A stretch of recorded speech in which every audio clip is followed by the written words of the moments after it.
Yes, it says the meeting is now streaming live on YouTube. You can start. So Professor Janka can start now, right? Let me just check. Yes, I'm here.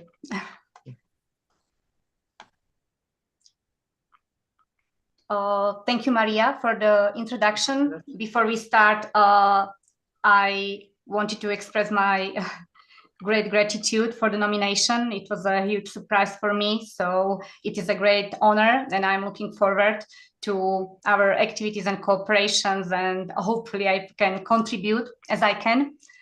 And now it's my great pleasure to welcome you to our roundtable discussion. I extend a warm welcome to our distinguished guests and esteemed colleagues related to EUMMAS. Your presence here is greatly appreciated. Today, two experts will present their topics, followed by discussions centered around these thematic areas. In a rapidly changing technological environment, our aim today is to explore the implications, applications, and challenges of digitalization in business processes and HR management, but also other professional domains. First up, we have Professor Lubos Elexa, a long-serving head of the Department of Corporate Economics and Management at the Faculty of Economics, Matej Bel University in Banská Bystrica, Slovakia. He also serves as the co-guarantor of our bachelor and master study programs, bringing nearly 20 years of expertise, especially in finance and business economics. Our second speaker is Professor Jozef Durian from the same institution.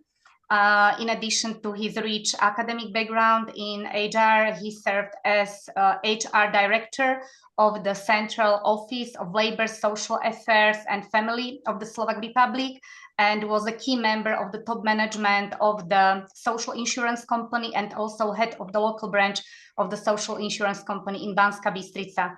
So without further delay, we can start with the first presentation.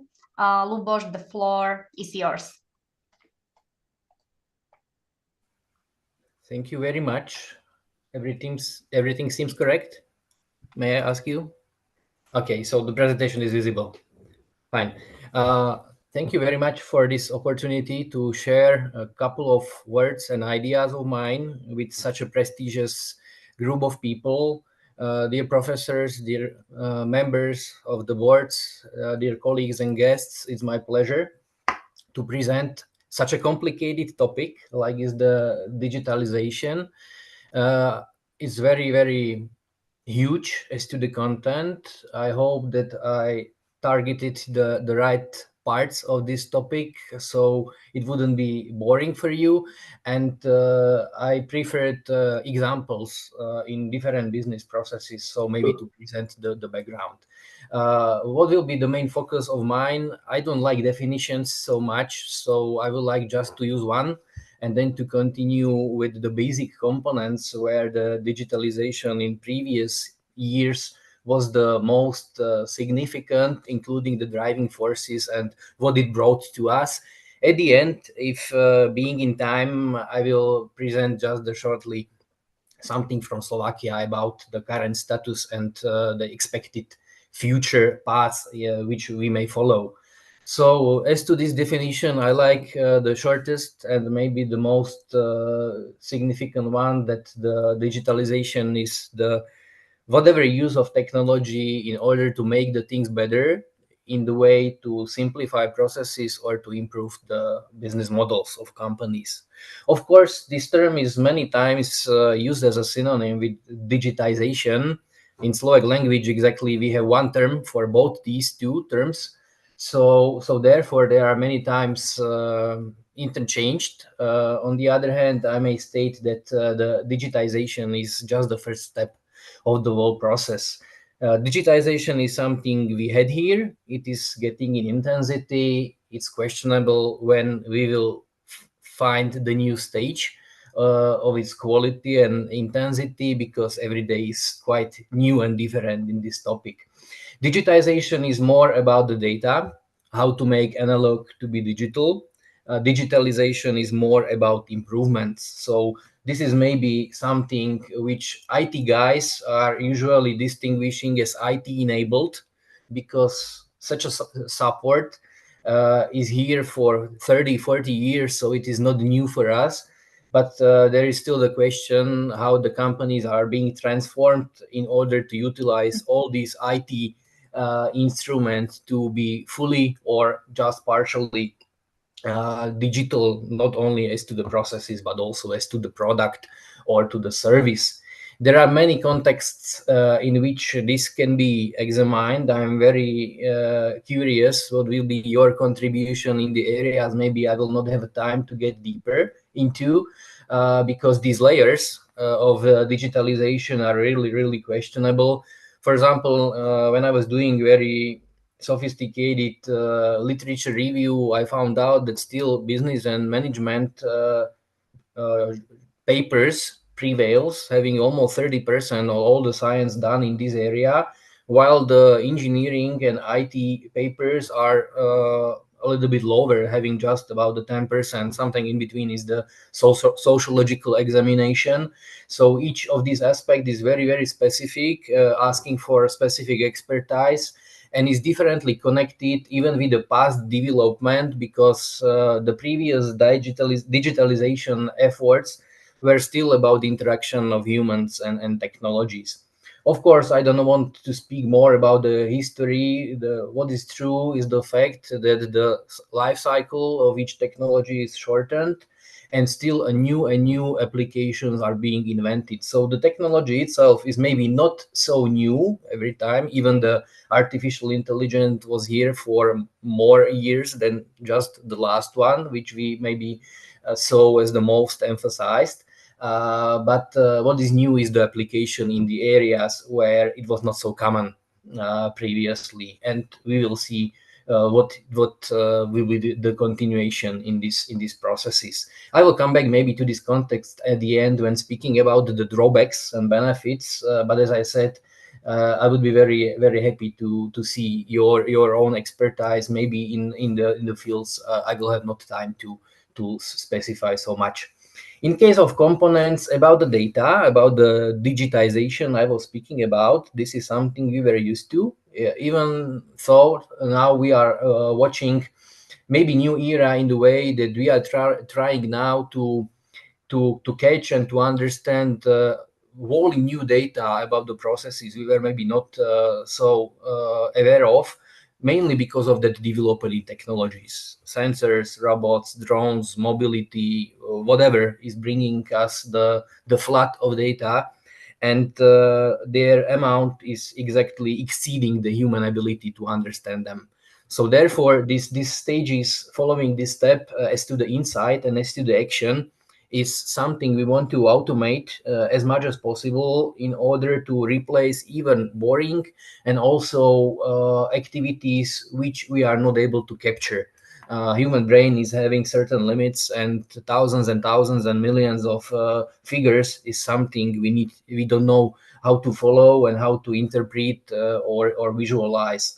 So from this point of view, of course, these process and components are very different, because digitalization is very asymmetric. For example, when comparing small and large enterprises, when comparing different generations, when comparing different fields. For example, when having an application in logistics, the standard process in supply chain is very complicated as to the number of stakeholders, users, organizations, entities, processes, documents, which are somehow logically ordered, but still very complicated. The longer is the route, the more complicated is the process time and the cooperation as well. So therefore, nowadays, these stakeholders are really very under a heavy load of data and even stress. Currently, the situation in the Red Sea is one of the examples how the changes should be taken into consideration on a daily basis. Of course, there is the effort how to make things more automated, maybe such not huge sci-fi moment is to have the fully automated transport, which is not exactly the routine we need to follow in the coming days. But still, the huge companies are working on processes how to create platforms for exchange of either information and platforms for application of automation in a way to make things more automated and not based on physical proofs and physical documentation. Partial activity may be the insurance, partial activity is the weather forecast, which also enters into these processes. And the individual companies will be maybe hidden in a maze of data, which such a platform like this one I was choosing, supported by blockchain technology, the IBM is developing, such a situation would be much more simplified.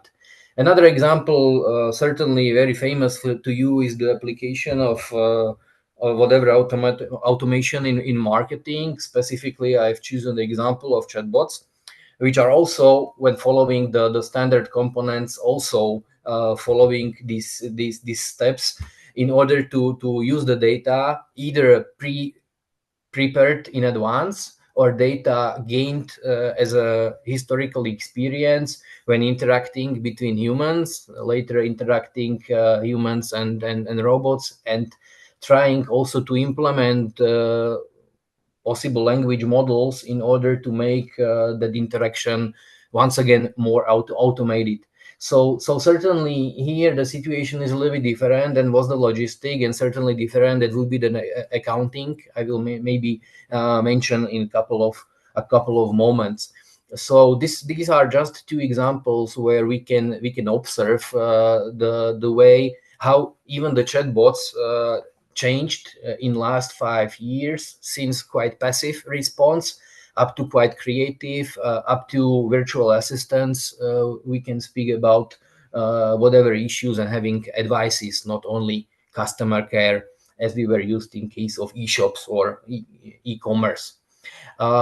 In case of driving forces, I was speaking mostly about the technology till now, so I will leave it aside for a while. Certainly, there are huge external pressures to which companies are trying to respect. From 6 driving forces I have presented, 5 of them are external. Only one, the agility and flexibility, is rather internal, asking employees or people within the company to be the initiators and to find internal motives for making things in a better way. I would choose a little bit different type of example from our university, because we are on a daily basis battling with a huge bureaucracy, and right there is that space for motivating the university to find a way how to minimize the paper work, and also the exchange of information between different buildings, people, departments, cities, and so on. And when speaking about the drawbacks, this is something we are it's not a business process, but based on the similar processes, and we are perceiving this to be a huge trouble in our work. On the other hand, those external pressures, either the competitive pressure, very similar examples, like is the battle between the Teams and Zoom, or Netflix, and Disney, is something which is pushing hard on innovations, and they are trying to do their best to at least to offer the added value to customers, and also to do the value proposal of such character, also successfully contributing to their financial evaluation, which is very sensitively perceived on stock exchange. We are quite used within the EU to be critical in whatever regulation we are meeting with, once again on a daily basis. So there are a lot of activities and actions which we suffered partially once again due to potential bureaucracy in previous years, but many of them created a new business opportunities. So the fact that we needed to take them into consideration, that fact brought companies and individuals as well to simplify and streamline operations in a way either to respect them, but also to do it in the most possible effective way. So in case of food industry, in case of taxation, in case of car production, in case of some conformity, in case of AI, all these issues given more from this legislative field, but still it's a good motivation in the way how the companies are preparing on them. I am, as Janka was mentioning, more oriented on business analytics, either in science and also in education. So these technologies are more familiar for me. And also here, since the simple Excel up to the quite sophisticated creation of our visualization, it is something we are utilizing. Also, there are huge differences once again between small businesses and large businesses. In line with the components mentioned previously, we are now exactly in a fourth stage. So we maybe know how to accumulate data, how to store them, how to protect. We are learning how to interpret them, but we are waiting maybe how to make them automatic.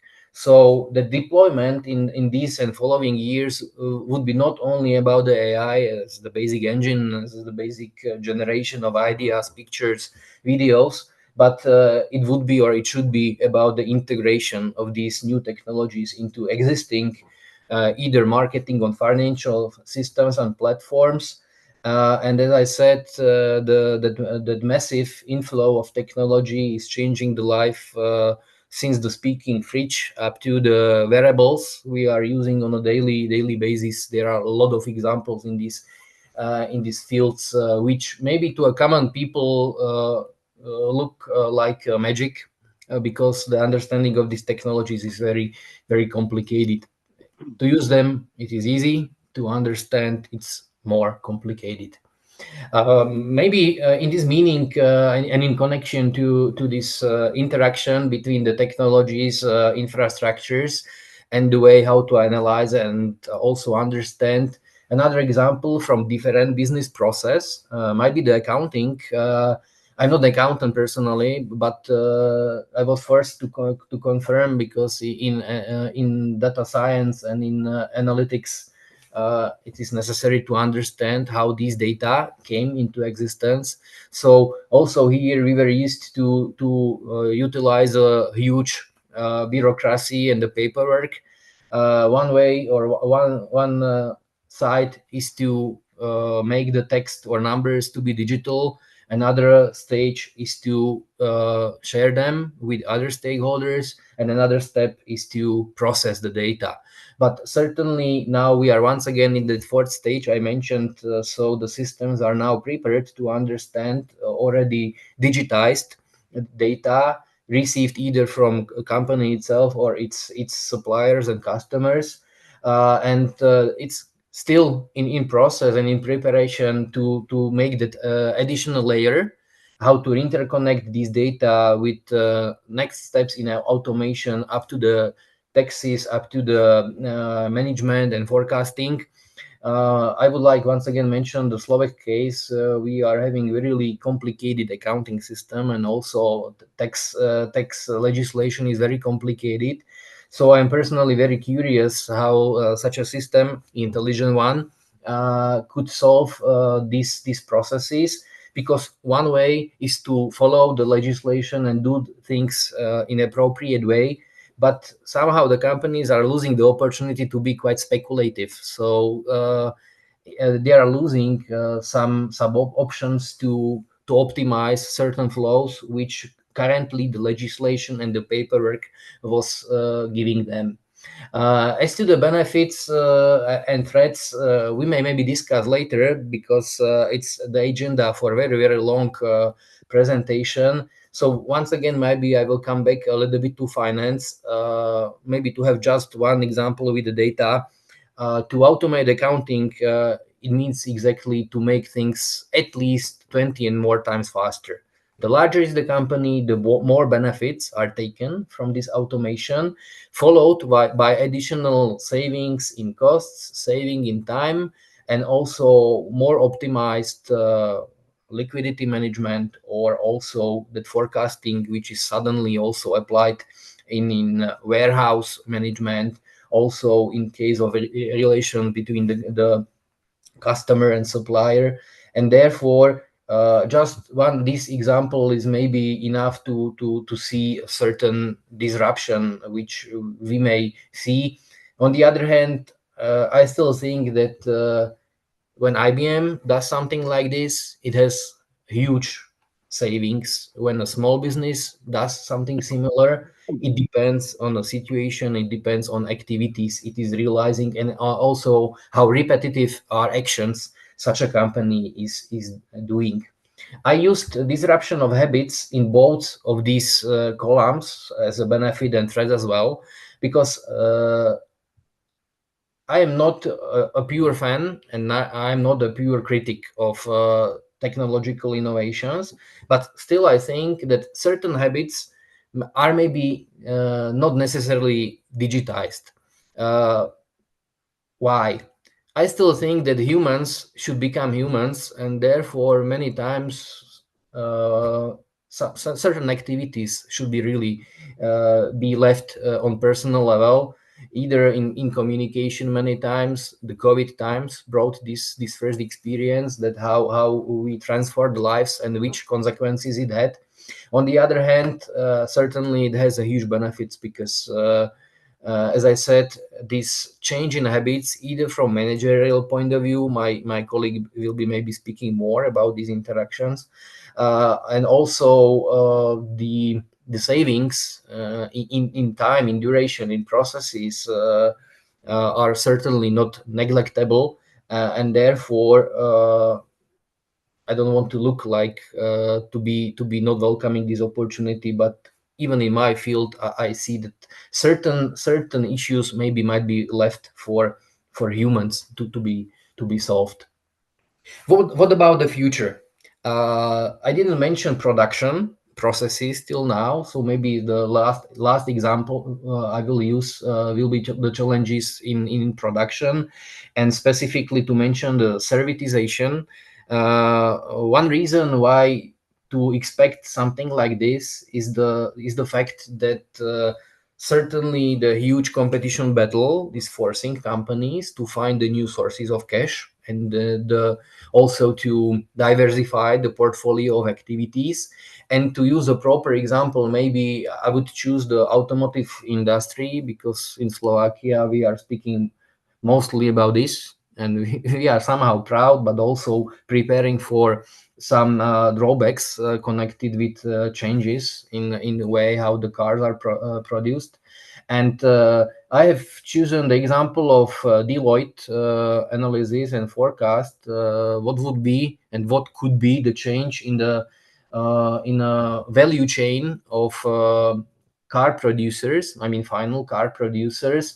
You can see what is the shift between 2018 and 35. So within 10 years, we will see if they made a good forecast. And what is the most significant out of this picture is not annualized 3% growth in revenues, but the change in structure, moving from the typical production to just already mentioned servitization. And by services in these lines, I would highlight something that was not so typical up till now, and I mean the more focus on mobility as a service and on car as a platform. So currently cars are very variable as to the technology which equipped, and not each of these is being in use, but still more and more of these additional services connected with the new data therefore I connected this with the digitalization. More of such services are being in use, and also the interaction between the business processes and public services will be very welcomed here, not only in connection with prevention to car accidents, but also how to solve the traffic jams, how to optimize the routes, how to minimize the environmental damages, and so on and so on. So many new paths in these areas should be visible in following years, and it will be very questionable how new players in car production will be changing and how they will disrupt the traditional ways, because we can see now that electronic company was introducing the first electric car. So it's probable that the additional strong, huge global players will do something similar, not only in car industry, but in the others as well. So I don't want to be a futurist, but what others maybe to be mentioned is the change in competitive battle. If big players will become bigger, it's questionable. I think it's very probable. We can see it on AI examples, because last year we've got a lot of examples from small players, how they innovatively applied artificial intelligence. But now the huge players are presenting their first pioneering examples, and probably the power of capital may bring that situation that they will be integrating still more and more similar examples. Microsoft is famous for its Copilot, which is very heavily spread all over its products. Microsoft, if I'm correct, I'm not sure now, is an investor of ChatGPT inventor. So this is the way how suddenly these interactions are made, and how the successfully tested technologies are introduced into other types of applications. With servitization, another huge maybe new trend would become, it's the declination in ownership intensity.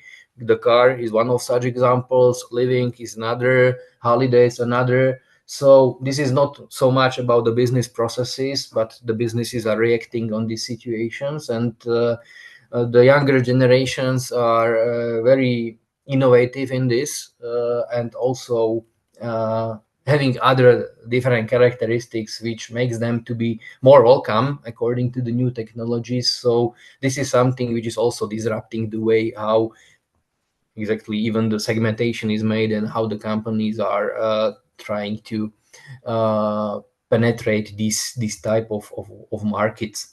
Of course, the huge challenge is the responsibility, because AI Act I already mentioned in the section of regulation. So it's questionable how these new trends will get its limits, because always internet has two sides, absolute opponents and absolute proponents, rejecting whatever limitations and restrictions. And I think my colleague will be also speaking a little bit about the new jobs which to welcome in this area. What to speak about the Slovakia? Maybe I will leave the statistics about the country itself, but as to certain level of digitalization, I helped myself with Digital Economic and Society Index, and here you can see a couple of criteria in which to compare Slovakia with the average of European Union. I may be very critical in this. I use this as a certain inspiration in which of these criteria maybe the following introduction of technologies will be helpful. I left human capital and connectivity. I focused just on integration and digital public services. One very curious or funny fact, I don't know which term to use for description, is the online selling and e-commerce turnover, because I was quite surprised, and I didn't find a similar trend in surrounding countries, that the Corona times brought us the expansion and intensification of these activities. But at the end of this period, suddenly the online sector dropped down a bit, and the percentage of companies went down. So this is something quite specific, which maybe is not so typical. And also I'm quite critical in case of digital services, because I'm a user of e-government services, and I'm always having certain troubles when wanting to find something helpful, except of maybe submission of taxes. Many of these instruments are available, but the bureaucracy hidden behind is many times maybe minimizing the pleasure of the utilization of such services. What maybe to expect, and what is the reaction on this situation? We are now currently in the middle of the implementation of intelligence strategy.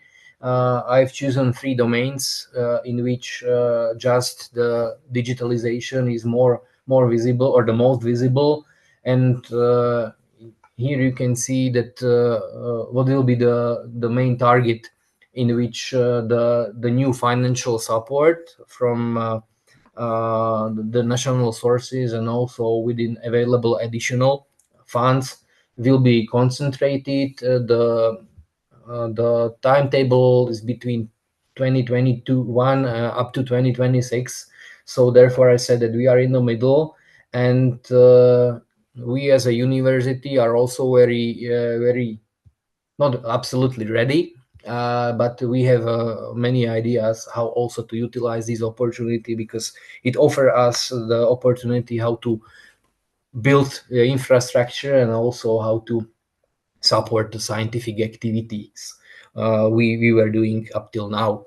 So this was my, I hope, brief introduction in very complex topic, and I will be really happy also to hear contributions from other countries and also in other fields than is that of mine I was mentioning. So thank you for your attention, and I'm also very ready for your question or discussion contributions.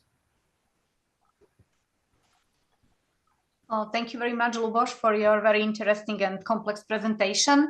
As I said, we'll listen also to the second speaker, and then we will start discussion, and so we can interconnect this information. So now let's turn our attention to the second speaker. His diverse experience in HR allows him to share also practical insights, challenges faced, and some future developments. So Jozef, you have the stage now. Feel free to start.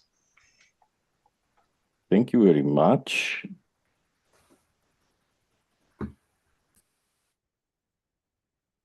I would like to say hello to all participants, and I wish you a pleasant early evening.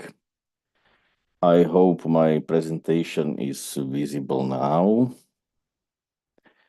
And I would like to invite you to jump to the waters of digitalization in a specific field in human resources management. I remember times about the year 2000 in Slovakia when when we started to use massively the term EHR. And I knew that it means that something ends and something new begins. What has ended? The era of digitization was completely full. It means we were happy in the 90s when we simplified and converted physical data and information into digital formats. We started to use information systems with the support of IT. We were happy of simply data storage. We were happy about the accessibility of data. But the era should move. And we started to talk about how to simplify processes, how to be more effective, how to save money and time of people. A new era of digitalization started in human resources management. What does it mean?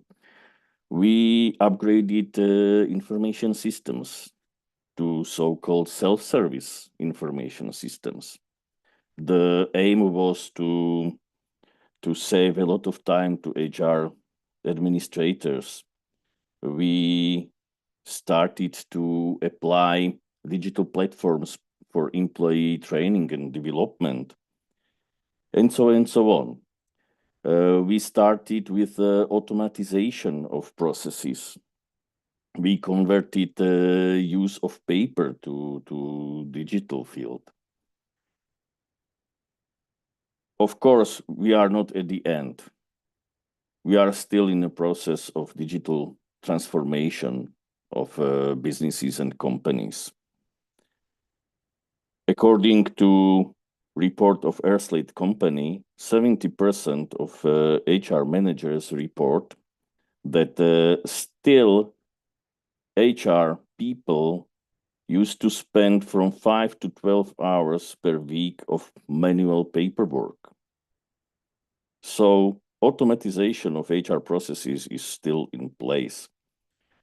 We can see in Slovakia the level of automatization of HR processes by the indicator of the ratio of HR staff and full-time employees.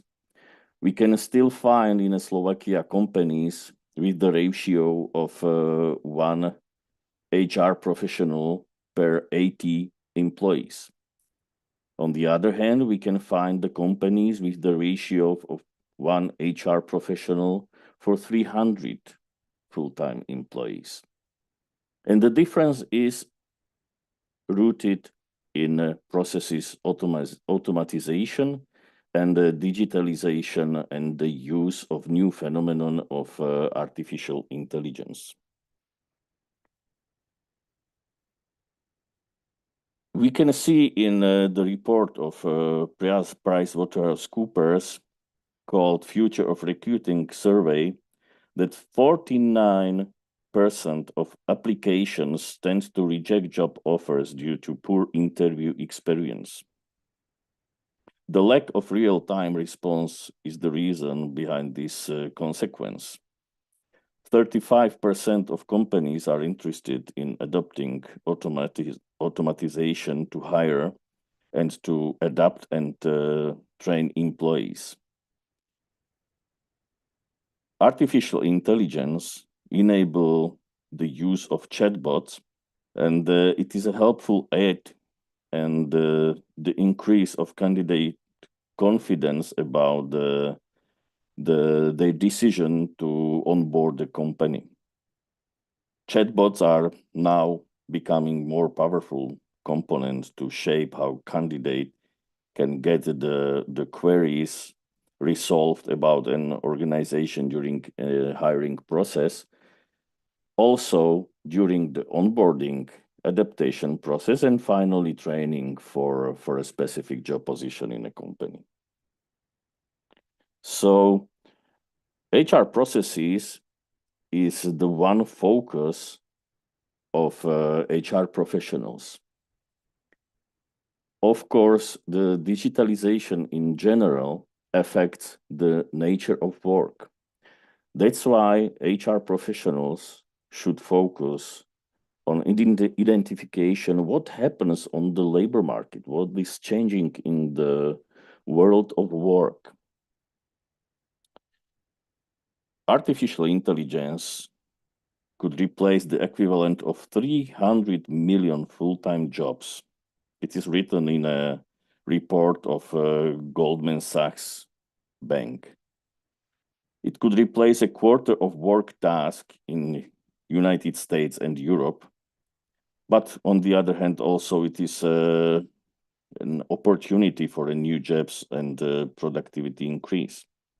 This report also predicts that 2/3 of jobs in United States and Europe are exposed to some degree of automatization or the influence of using artificial intelligence. Around a quarter of all jobs could be performed by artificial intelligence entirely. Forbes also adds, according to a Mid and Boston Global Institute, that by the year 2030, at least 14% of employees globally could need to change their careers due to digitization, robotics, and replacement by artificial intelligence. Forbes also adds that the new era of skills starts. The most demanding skill in this year, 2024, will be the blend of technical competencies and soft skills. We are looking for people that include the data management, the use of artificial intelligence, and on the other hand, the communication and project management skills. I think that the specialization in jobs is back. In 80 years of 19th century, we could identify the trend of conversion from specialization to generalism. We could saw it in a lot of jobs and professions, especially in HR. The era of specialization according to the specific HR processes was over. We preferred the HR generalists, people who were able to not only manage the processes effectively, but people with the background of lawyer, with the background of psychologist, with the background of business partner, with the business thinking in HR, and so on and so on. And now I think that this period will be changed also.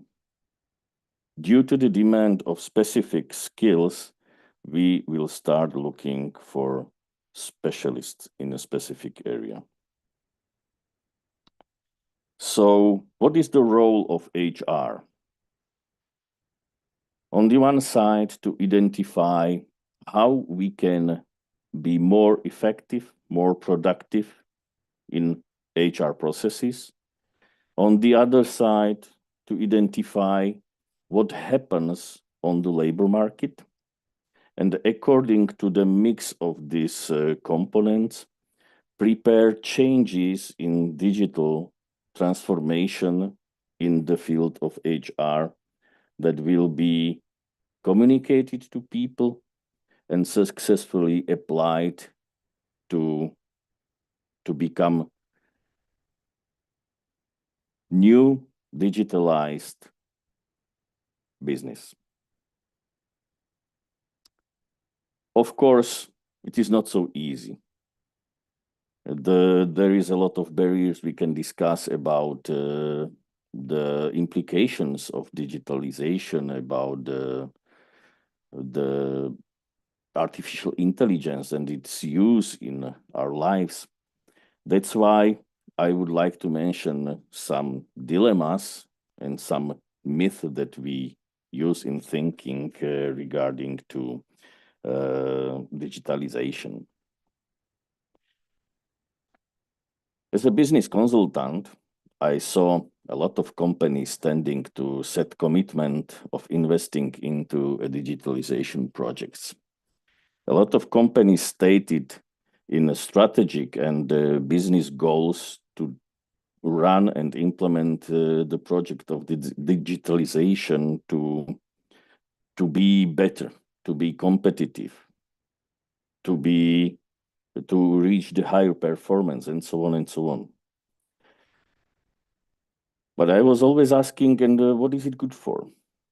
What will happen if you reach this goal, if you will be successful in implementing some digitalization projects, especially in the HR field? And what is your real expectation as a company? And we have found that digitalization is not a goal of a company. It is a tool how to reach new, modern, topical company goals. Maybe this is the reason why so many digitalization project fails.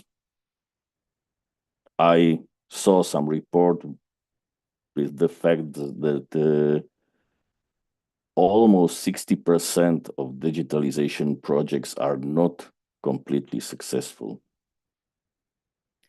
We can find the reasons also in another dilemmas.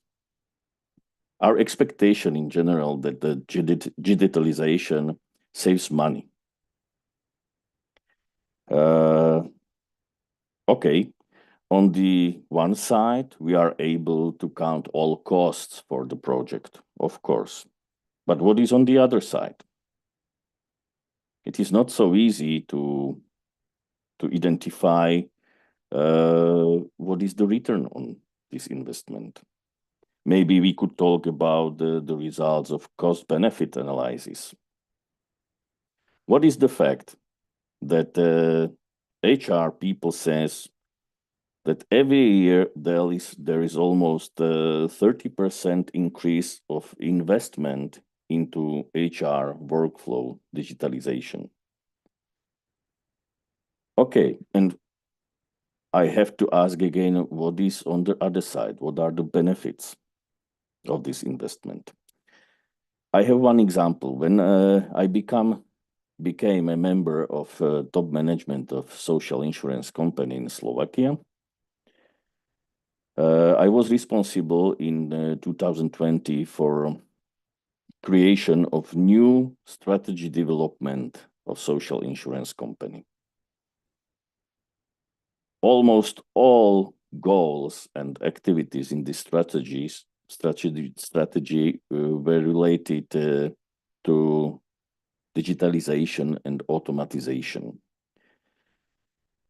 Due to the pandemic situation that started in 2020, the first project of digitization was to transform the process of sickness subsidy decision making, and the whole process from when an employee feels sick, goes to a doctor, the doctor fulfill 4 pages form. The employee must take this form to the company, to the employer, to sign it, then bring it to social insurance company. Then we start the decision-making process if this application fulfill all legal requirements. And then we will make decision if we will pay this subsidy or not. We transform all this process to electronic form. Employee comes to a doctor. If the employee is sick, the doctor fulfill the electronic form. That is in a second in our information system, and the process of decision-making starts. Our expectation was, okay, we made it the process more simple, more faster, more transparent for our company and also for the employees. So maybe we should save the money. A lot of employees were asking me, okay, and if this project will be successful, does it mean you will fire me? I said, we will see. Our expectation is that the physical work should decline, but we will see. After a few years, we can say that we still are not saving nothing. Just because, okay, on one side, our employees has less work with the process, but on the other side, they have to talk more with the doctors that are making a lot of mistakes. They have to communicate more with the clients, the employees of the company, and so on and so on. So we can see that the effect of saving money or time is not in place, still not. So we will see maybe the next step, and we started to work on the new project of electronic communication with the client to reduce the time spent on the direct communication of our employees with the clients.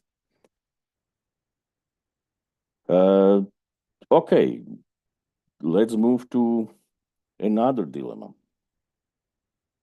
Digitalization allows to work less for more money. From 50 to 70% of changes in wages in the United States is a result of automatization, especially in industries that are strongly affected by automatization. Due to the transformation of live work into digital, the wages should fall down. On the other hand, if digitalization increased productivity, wages could grow. The decision-making about the salaries and the increase of the salaries is up the management of the company. There are some differences in United States and a lot of European countries where the legal establishment of minimum wage is a guarantee of a wage increase from year to year. So maybe we will not work less, and maybe some people will not work for more money. What about new jobs and work opportunities? Okay, we talked about some data, a lot of statistics prove that we are a step behind new jobs and work opportunities. But are we ready for this?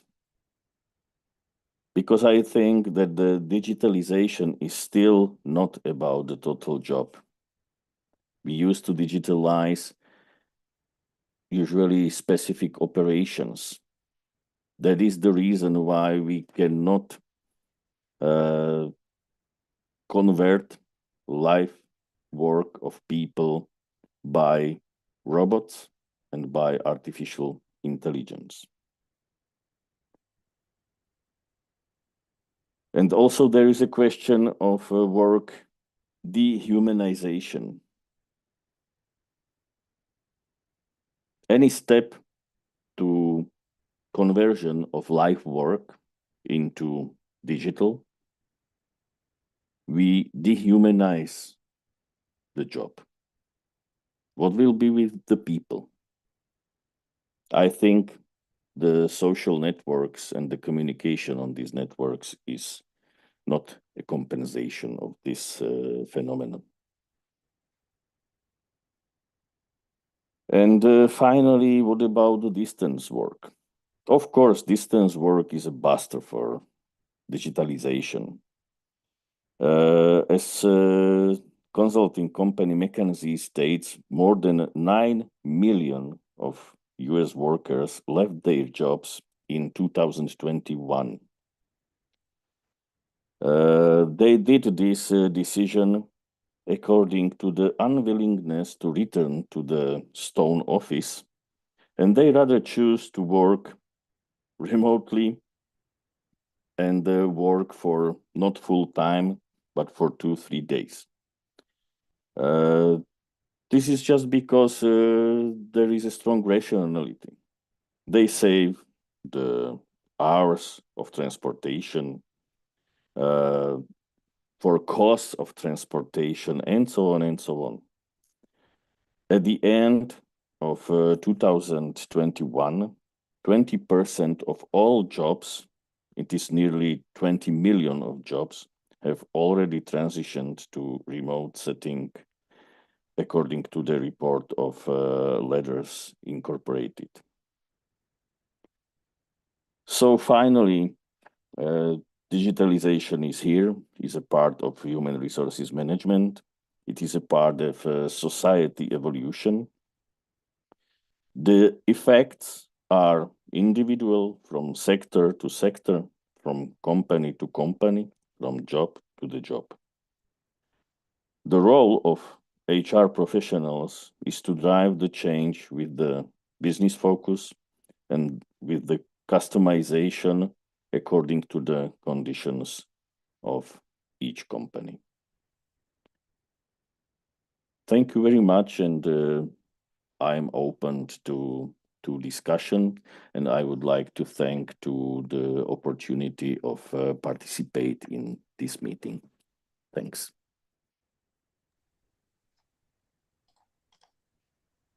I would like to also thank to both speakers for providing valuable insights. So now let's open the floor to discussion.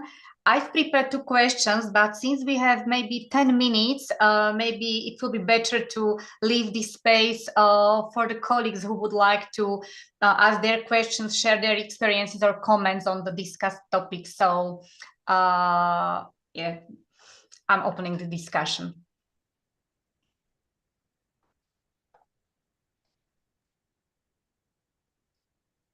I can put a question, please. Okay, maybe... I'm Nicoleta Florea from Valahia University of Târgoviște, Romania. I'm a specialist in human resources management, practical also, and academic now. Been an assistant professor and an habilitation with my PhD coordinator in human resources management and artificial intelligence, for example. So my experience tell me that reminding you some motto I found maybe 10 years ago, a comparison made between personal management and human resources management.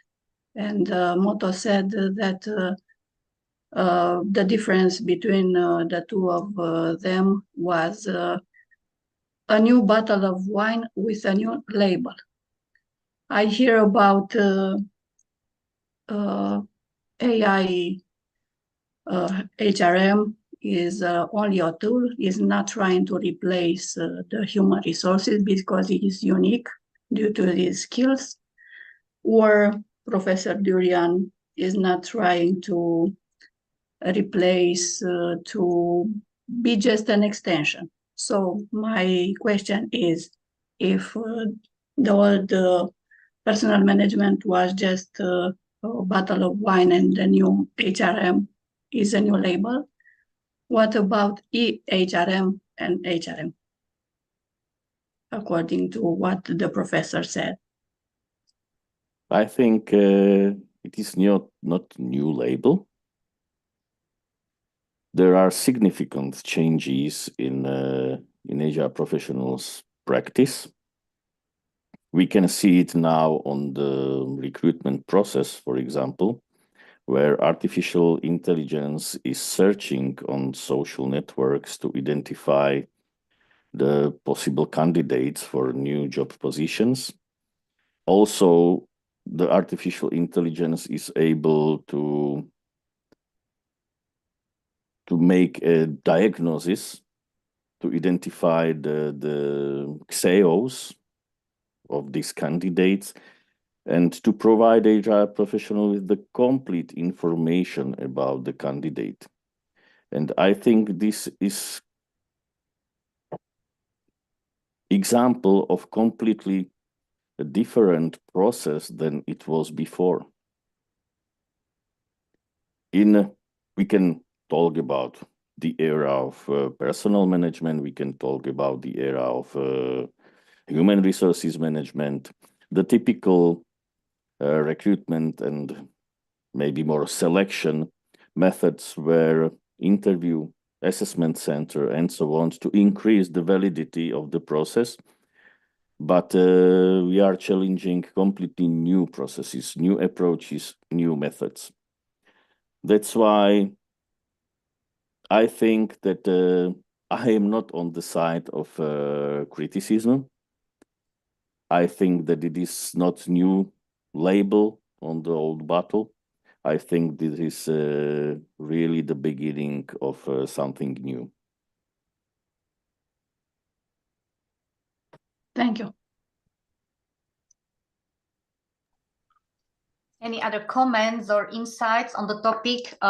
It can be related to human resource management, or as Lubos mentioned, he covered more areas, not all of them into the details. Maybe here you are experts in other fields, not just business economics and finance, but marketing and so on. So really, you can share any insights and comments on this topic. Yola, yeah. I was just looking for the hand, but I guess you saw me. I would like to thank the first presenter. I'm sorry I didn't catch the name. It was a really interesting presentation. Obviously, it took my attention where he was talking about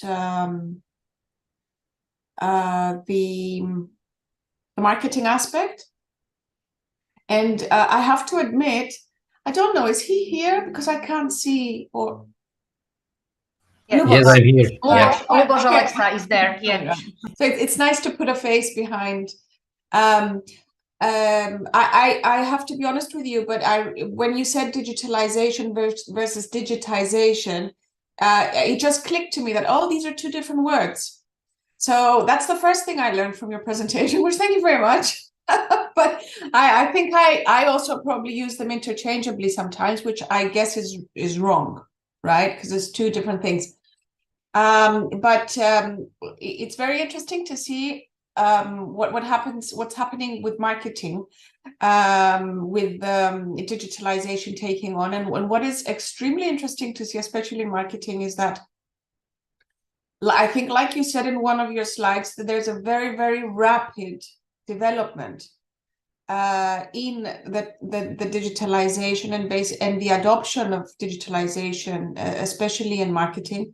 But something else that you're absolutely right, and this covers all aspects of the industries, is that there is, even if we do get to 80%, even 90%, there is always going to be the necessity to have a human.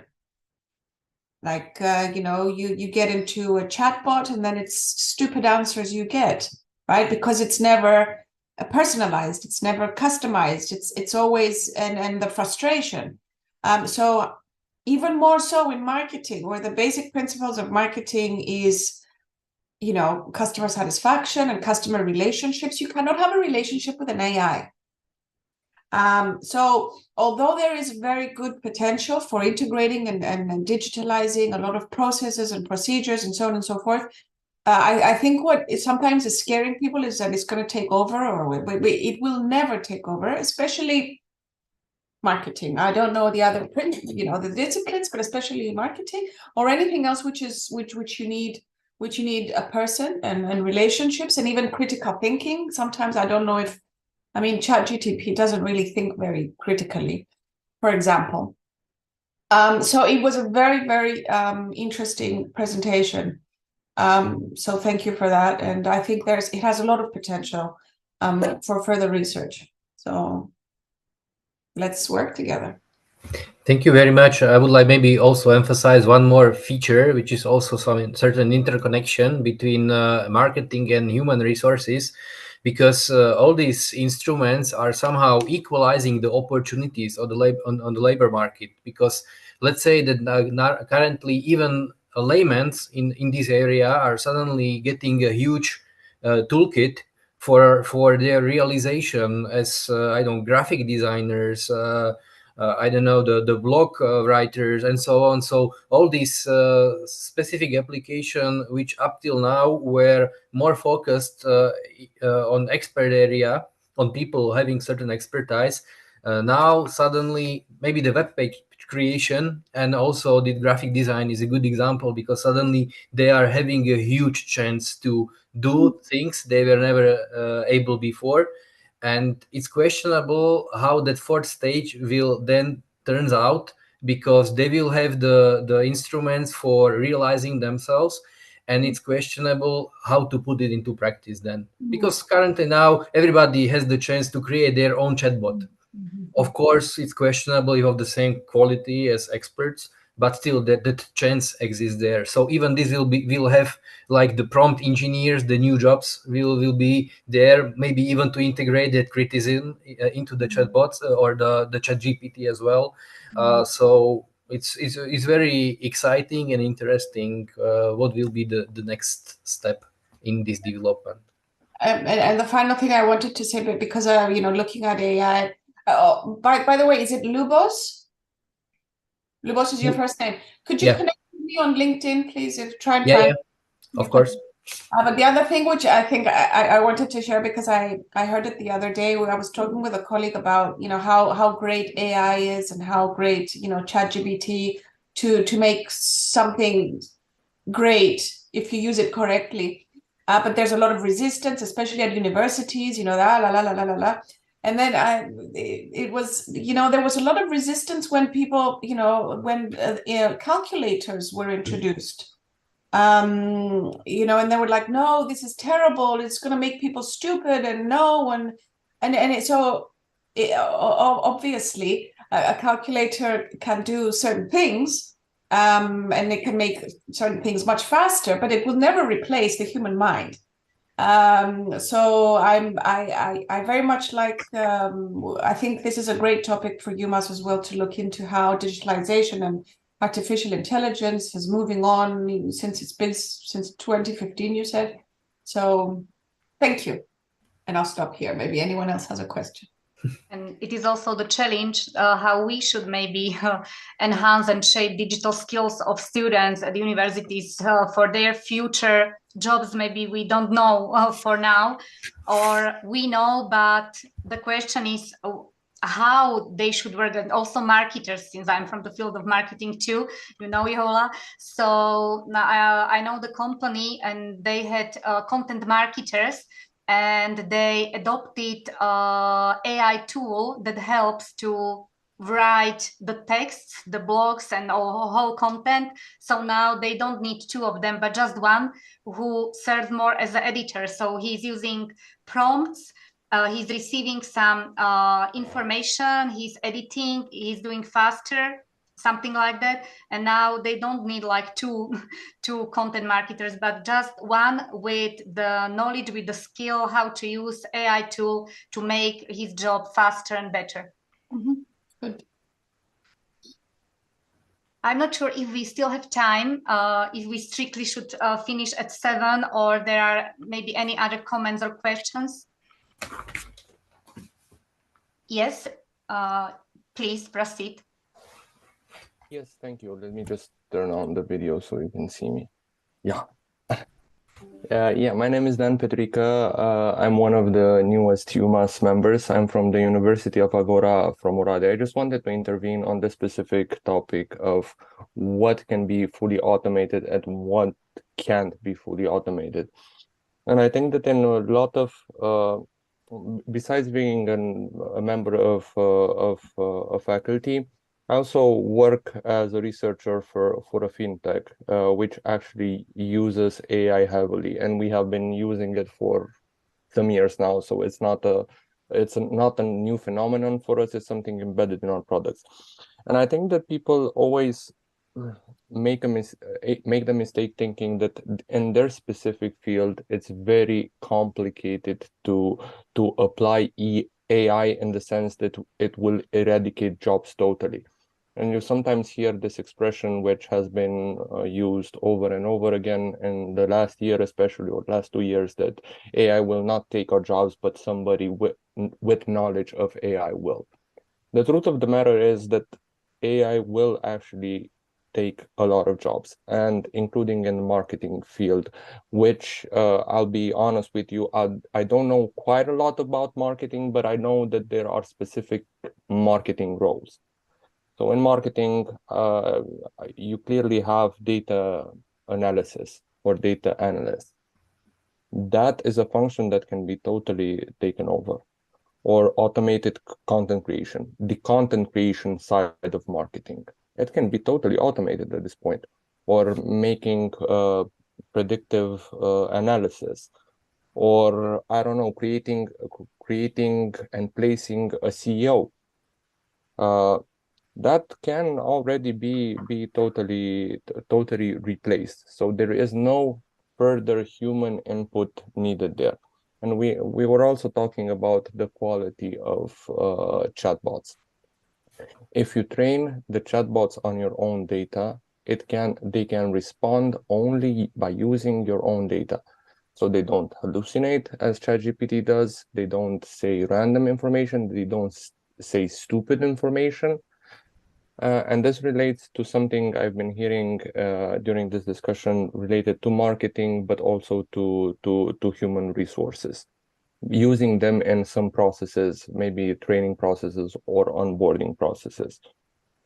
So just wanted to share some thoughts on what has been discussed.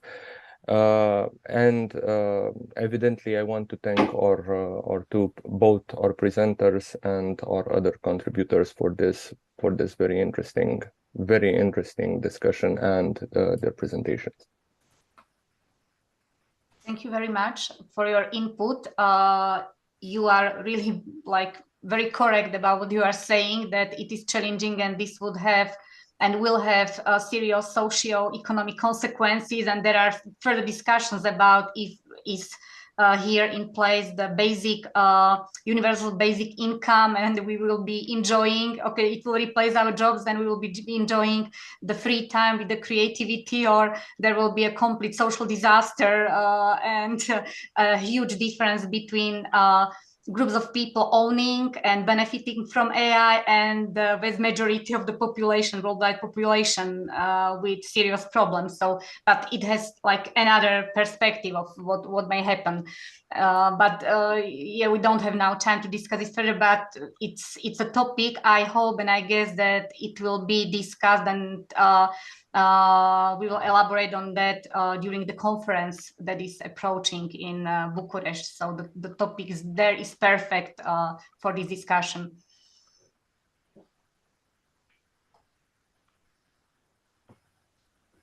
Dear Mila, what do you think? Should we continue with the questions, or can I close it, because I'm not sure how strict we are with time? Janka, it is up to you and participants, so as you wish. I could see that some participants, they had another duties, so. Yeah, it's in some countries it's very late. Colleagues, yes. Yeah, in Malaysia, Singapore, it's plus 7-8 hours, so it's very late for them. So maybe I can say that we are approaching the end of our event. So I want to express my gratitude to our esteemed speakers and all participants for their valuable contributions. Thank you all for your engagement, and we look forward to our future conversation discussions about this topic, and have a wonderful rest of your day. Thank you. Thank you. Bye-bye. Thank you very much. Bye. Thank you.